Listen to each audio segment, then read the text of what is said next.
Pakinjang para adiyuswa sugeng pepanggihan malih wonten ing renungan padintenan adiyuswa ing dinten Sabtu Pon 26 April 2020. Sumangga dinten punika kita nampi jejer kaagem Gusti, kaagem Gusti. Para adiyuswa, Gusti saged ngagem sinten kemawon minangka peladosipun. Mekaten ugi mawarining peladosan ingkang saged kaagem dening Gusti, saged minangka pradata, pengurus wilayah, komisi, saged minangka warganing pasamuan ingkang nampeni ayahan lan menapa kemawon. Lumantar pelados lan wujuding peladosan sedaya kaagem amrih Gusti tansah kamulyakaken. Para hakim sekawan ayat 23 sekawan likur ngendika, kaya mangkono anggone Gusti Allah ing dina iki nelukake Sang Prabu Yabin, ratu ing Kanaan, ana ing sak ngarepe wong Israel. Pamethek ing tangane wong Israel marang Sang Prabu Yabin, ratu ing Kanaan, saya banget. Nganti Sang Prabu Yabin, ratu ing Kanaan, mau kasedanan. Ayat punika nyarosaken Yael, pawestri ing Keni, garwanipun Haber, kaagem dening Gusti ngawonaken Sisera Sang Prabu Kanaan. Nalika Barak lan Debora ngawonaken wadyabala tiyang Kanaan ing Haroset Hagoyim, Sisera Sang Prabu Kanaan mlajar ing kemahipun Yael. Yael nawekaken pangayoman kangge Sisera, awit Sisera nggadahi sesambetan sae kalian tiyang Keni. Milanipun Sisera ngasu lan sari ing kemahipun Yael. Nalika sari, Yael mendhet pathok kemah lan palu mejahi Sisera srana pathok punika. Nalika Barak rawuh lan ningali Sisera kapejahi dening Yael, Barak ngendika, bilih Gusti maringi kemenangan kanthi kaelokan. Gusti nyata sanget saged ngagem sinten kemawon. Nyata sanget bilih Gusti nyarengi Israel lan paring kemenangan. Para adiyuswa, saking cariyos Yael, nyata sanget Gusti saged ngagem sinten kemawon kangge ngetingalaken kersanipun. Mekaten ugi kita, Gusti saged ngagem kita minangka srana kamulyanipun. Menapa kemawon kawontenan kita, sae minangka warga lan pradata, anem lan sepuh, sedaya tinimbalan amrih mawartosaken katresnan lan pakaryanipun Gusti kangge jagat. Monggo ing mangsa Paskah punika badhe mbrekita ngladosi Gusti lumantar para kagunganipun. Sumangga kita ngladosi kanthi suka bingah lan semangat. Emuta Gusti badhe mitulungi, nyarengi lan nyampurnakaken kita kangge ngladosi Gusti. Amin. Sumangga kita ndedonga. Matur nuwun Gusti, dinten punika paduka paring pepemut, bilih paduka saged ngagem sinten lan menapa kemawon amrih kamulyan paduka kawerni ing jagat punika. Matur nuwun Gusti, menawi paduka sampun ngagem kawula minangka para pelados paduka kanthi wujud menapa kemawon ingkang saged kawula ladosaken. Kawula pasrahaken para adiyuswa dalasan anak putu kawula ing pundiya papan. Monggo paduka ingkang ngagem, paduka ingkang nyarengi, paduka ugi ingkang badhe nyampurnakaken. Matemah para adiyuswa dalasan anak putu kawula saged minangka pelados-pelados paduka ingkang sembodo. Mirunggan ing dinten punika kawula pasrahaken Bapak Margono wonten ing Kalinegara ingkang dasak mangke nembe nandhang sakit wonten ing griya sakit harapan. Monggo Gusti paduka ingkang makarya lumantar menapa lan sinten kemawon amrih Bapak Margono menika ingkang nampi wetahing kesarasan peparing paduka.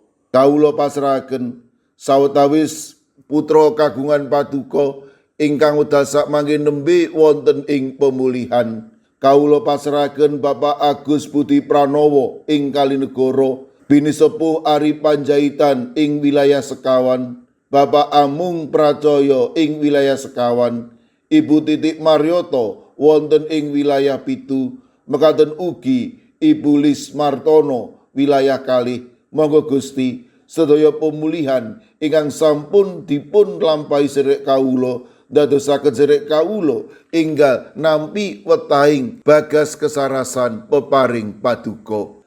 Mekaten ugi kawula pasrahaken Yuli Luther Harifa ingkang dumugi wekdal sakmangke nandhang sakit ing bab paningal. Kawula ugi masrahaken Sisilia ingkang badhe nampi operasi wonten ing RSU Muntilan. Kawula pitados menawi paduka ugi badhe tansah paring kegiatan, paring kesarasan, malah kepara paduka saged ngagem menapa lan sinten kemawon amri sedherek kawula menika nambeni wetahing kesarasan. Kawula pasrahaken Bapak Margono ing Kalinegoro ingkang ugi nembe nandhang sakit. Kawula pasrahaken ugi Bapak Hadi Adi ing GKJ Ngalian ingkang pikantuk wetahing kesarasan peparing paduka. Kawontenipun sedherek kawula ing GKJ Bono, Ibu Sapar, Ibu Priyati, Ibu Sih Mirah. Kawula ugi masrahaken Ibu Tati ing GKJ Ngablak. Kawula pasrahaken Bapak Matius Suwito warga GKJ Immanuel Solo.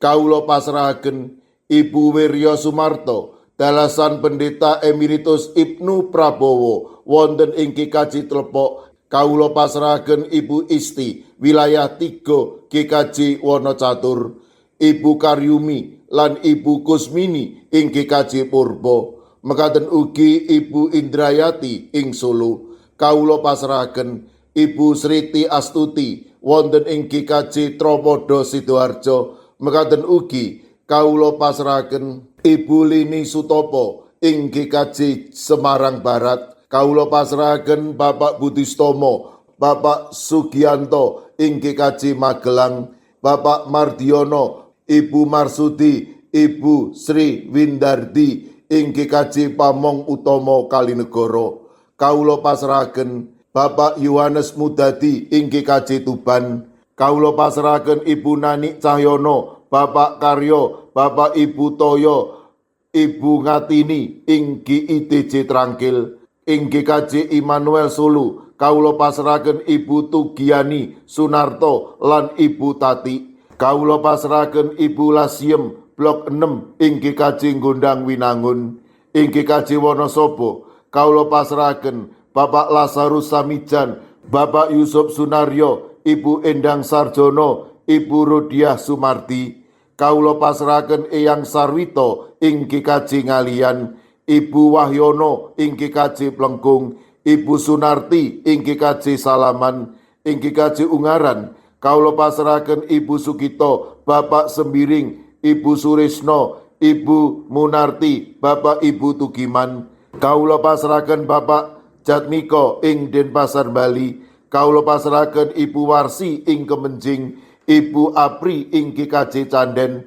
Ing GKJ Sragen kawula pasrahaken Bapak Wursitoryadi, Ibu Sumiati, Bapak Suyanto. Kawula pasrahaken Bapak Chandra Deni Saputro. Kawula pasrahaken Bapak Dalmin, Bapak Sugiri, Bapak Wisno ing GKJ Pugeran.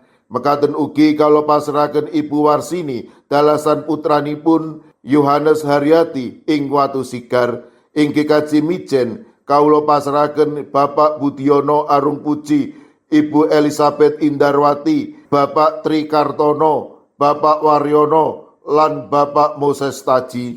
Kawula pasrahaken ing GKJ Banyumanik Ibu Sukarni, Ibu Sutarwi, Bapak Daniel Agus lan ugi ing GKJ Tanon kawula pasrahaken Bapak Suhadi. Kawula pasrahaken sinten kemawon ingkang nembe nandhang sakit lan ugi ing pemulihan kawula pitados paduka badhe saged ngginakaken menapa lan sinten kemawon amri sedherek kawula menika enggal nampi wetahing kesarasan. Kawula pasrahaken pasambat lan pandonga kawula wonten ing asma paduka Gusti kawula Yesus Kristus. Amin. Sumangga para adi yuswa kita tutup pepanggihan kita renungan padintenan adi yuswa kanthi ngrepekaken kidung. Sumangga.